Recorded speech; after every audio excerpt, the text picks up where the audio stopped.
Hello, आज आहे 13 डिसेंबर 2025. प्रचंड थंडी आहे आणि आम्ही आलेलो आहोत किल्ल्याकडे. बघून लक्षातच येत असेल, तैलबैला गावात. आज आपला नेहमीचा ब्लॉगर सलील कुलकर्णी हा तापामुळे आजारी पडला, त्याच्यामुळे येऊ शकला नाही. त्यामुळे आजचे सगळे ब्लॉग्स मीच घेणार आहे. तर आज आम्ही आलेलो आहोत तैलबैला गावामध्ये, लोणावळ्यापासून जवळ जे गाव आहे. पण आम्ही तैलबैला किल्ल्याला भेट देणार नाही आहोत, तर आम्ही करणार आहोत इथल्या 2 घाटवाटा. तर त्या कुठल्या घाटवाटा आहेत? आज आम्ही उतरणार आहोत भोरप्याच्या नावेने, ही साधारण तैलबैलाच्या डावीकडून खाली उतरेल आणि परत वर येणार आहोत घोडेजीन घाटाने, जी तैलबैलाच्या उजवीकडून वर येईल. होय, आता आम्ही आहोत या तैलबैला गावात. हे जे तैलबैला पठार दिसतंय, या सगळ्या भागात एकूण साधारणपणे 6 घाटवाटा खालून कोकणातून वर येतात. त्यापैकी 4 घाटवाटा सुधागडाच्या बाजूने वर येतात. त्यातल्या सवाष्णी घाट आणि वाघजाई घाट तर सगळ्यांना माहितीच आहे. आणि या 2 आहेत, या साधारण ऑफबीट आहेत, फारसे कोणी करत नाहीत या घाटवाटा. त्यातल्या पहिली आहे भोरप्याची नाळ, जी आम्ही उतरू, आणि घोडेजीन घाट आम्ही चढून वर येऊ. या 4 सोडून इकडे एक वारसदार घाट म्हणून आहे, ती पण खाली कोकणात उतरते. आणि पलीकडे सालतर गावातून अंगाई घाट म्हणून एक घाटवाट आहे, ती अंगाई किल्ल्याच्या बाजूने कोकणात उतरते. अशा टोटल 6 घाटवाटा आहेत. तर आजचा ट्रेक आपण चालू करू. आम्ही डोकडे मामांना सांगितलंय कोणीतरी वाटाड्या द्या आम्हाला, ते शोधायला गेलेले आहेत. बघू वाटाड्या आला की ट्रेक चालू करू. आज या तैलबैला गावात कोणाचं तरी 13वा आहे, त्याच्यामुळे आम्हाला गाईड मिळायला खूपच वेळ लागला. अर्धा तास आम्ही सर्चिंगमध्ये घालवला. पाण्यात तो पुढे चालला आहे ना एक, तो सुनील नावाचा एक वाटाड्या आम्हाला मिळाला आहे. तोही म्हणाला त्याला भोरप्याची नाळ माहिती आहे, पण घोडेजीन काही फारशी माहिती नाही.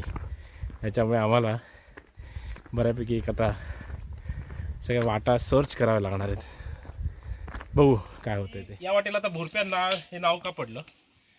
खाली सुधागड नावाचा किल्ला आहे. आपल्याला पुढे थोडंसं पुढे गेलं सुधागड दिसेल, तर जे दिसत ते मागे. सुधागडाचं जुनं नाव होतं भोरपगड. तर भोरपगडाकडे जाणारी नाळ म्हणून भोरप्या नाळ, हे कदाचित एक नाव पडलेलं असू शकतं इथे. आता आम्ही या नाळीला असं खाली जाऊ, मधल्या पठारावर राईट घेऊ आणि पलीकडे घोडेजींनी वर येऊ. आम्ही त्या वाटाड्याला विचारलं की कुठल्या वाटेनं उतरावं आणि कुठल्याने चढावं. तर त्याचं म्हणणं पडलं, इव्हन गावातल्या लोकांचं म्हणणं पडलं की भोरप्या नाळेने उतरा, कारण घोडेजींची वाट अजिबातच वापरत नाहीये आणि त्यामुळे प्रचंड घसारा आहे. त्यामुळे ती उतरणं अवघड आहे, त्यापेक्षा ती चढून जा आणि भोरप्या नाळ मात्र उतरा. बघू आता पुढे काय वाढून ठेवलं आमच्यासाठी.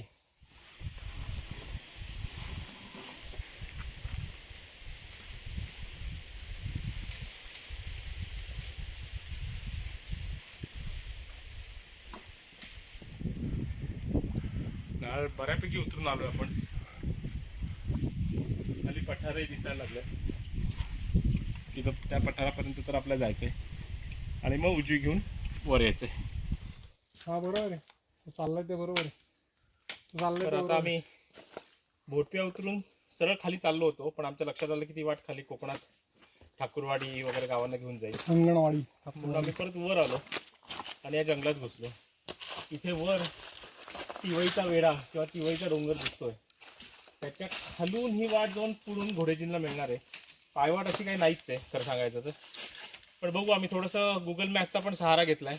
सुधागड आणि तिवई आणि मधले ते तिवईचे 3 सुळके, याच्या दिशेने जाऊन आम्ही तिथून कुठून तरी वर जायचा प्रयत्न करतोय. बघू, वाट मिळाली की सांगतो. आदित्य, आपण कुठे चाललोय नक्की? घोडेजींच्या वाटेची सुरुवात शोधतोय जंगलामध्ये. कुठे पायवाट अशी नाहीये.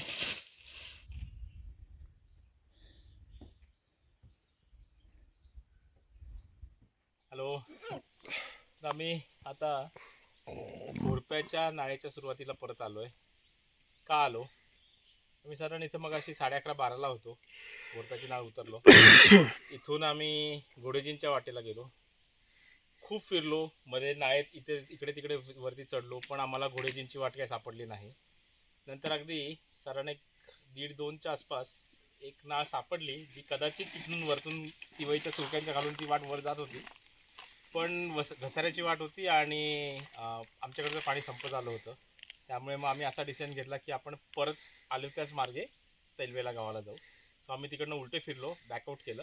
परत एकदा इथं भोरप्याच्या नाळीच्या सुरुवातीला आलो आहे आणि आता थोडा वेळ आराम केला, थोडंसं जेवण वगैरे केलं. आता इथं पाणी पण आहे. घोडेजींच्या वाटेला पाणी पण नव्हतं आणि आमच्याकडचं पाणी संपत पण आलं होतं. सो आता आम्ही साधारण 2 ते 2.5 तासात भोरप्याची नाळ चढून परत एकदा वर. काय आव्या, कसा वाटला? मला असं वाटतंय जर मध्ये ते 1.5-2 तास चुकलो नसतो हम्म. तर ही वाट बऱ्यापैकी आरामात चढलो असतो. आपला हो हो पण एक्झॉस्ट झालो तिकडे. हो आपण चढायला चालू केल्यापासून आपण माझ्यामध्ये 2 तासात वरती आलोय. हा झालेला आहे शेवटी. येस. पण कसा वाटला? सोपा होता? तसा सोपा होता, पण जर का आपल्याला वाटाड्या जर का चांगला मिळाला असता तर प्रोबेबली अजून इझी झालं असतं. हा, थोडस ते एक मामा आपल्याला इथे भेटले. हो त्यांना सगळ्या वाटा माहिती तिथल्या ऍक्च्युली. हो पण ते आता कुठेतरी लेट आले ना इथे. हो आज हा. नेमकी ते गावात मयत होती. हा. अर्धे लोक तिकडे होते, काही लोक लोणावळ्यात होते, त्यामुळे आपल्याला त्यामुळे वाटाडा घोडेजिन नाही चांगला झाली. मिळाला नाही. हा. त्यामुळे आपली घोडेजिन हा. काही होऊ शकली नाही.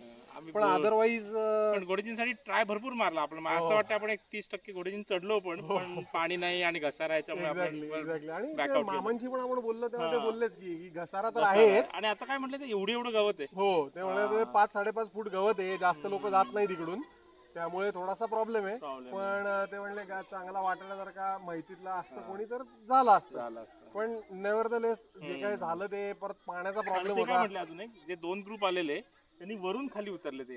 हो हा. खालून वर हा, येणं जरा हा, अजून अवघड बरोबर आहे. बरोबर म्हणजे 2 ग्रुपनी केली हा. इथून घोडेजिन वाट पण ती- मिळते. हा. बरोबर खालून येताना वाट मिळत नाही. बरोबर बरोबर बरोबर. ठीक आहे. एनिवेज बघू नेक्स्ट टाइम घोडेजिन करू. पण हा. बोरपॅनल तर मस्त होती. हो सुंदर नाव आहे. एकदमच छान. म्हणजे 2-2.5 तासात खाली उतरलो आपण, आणि 3-3.5 तासात वरती. आलो. So Yes, तसं yes. जर का फक्त बोरप्या करायची म्हणलं तर सोपी सोपी आहे. आहे, म्हणजे सोपी तसा आहे. काही हा. विशेष प्रॉब्लेम नाही. नाहीये. एखादा रॉक पॅच छोटासा पण तो सोपा आहे म्हणजे टॅकल करण्यासारखा. असं काय एकदम अवघड काही नाही. एकदम एकदम. आणि आता पाणी पण आहे. पाणी पण आहे, अजून पाणी आहेच, येस. पण definitely not doable in summers. हा. आणि पावसाळ्यात पण नाही करणं जमणार. अवघड आहे. अवघड आहे. This is the right time. Yes. ठीक आहे. Yes. चलो सायनिंग ऑफ.